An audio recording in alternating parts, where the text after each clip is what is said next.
Hello friends, இங்கே பாருங்கள், நான் அன்னதானத்துக்கு தயிர் சாதம் ரெடி பண்ணிட்டேன். உங்கள்கிட்ட ஏற்கனவே சொன்ன மாதிரி தான்.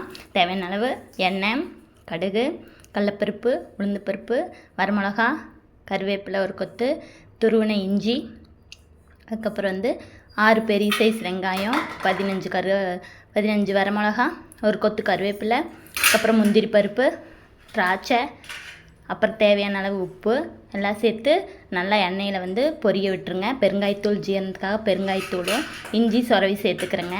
நல்லா உப்பு போட்டு சாப்பாடு கலருக்கு தேவையான உப்பு போட்டு நல்லா எண்ணெயில் ஃப்ரை பண்ணிக்கோங்க. வெங்காயத்தோட நல்லா ஃப்ரை பண்ணி தாளிப்பு ரெடி பண்ணிக்கோங்க.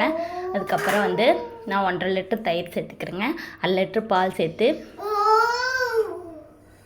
1/2 லிட்டர் பால் சேர்த்து 1.5 லிட்டர் தயிர் ஆட் பண்ணி தனித்தனியாக சின்ன சின்ன பாத்திரத்தில், அதாவது அந்த வெந்த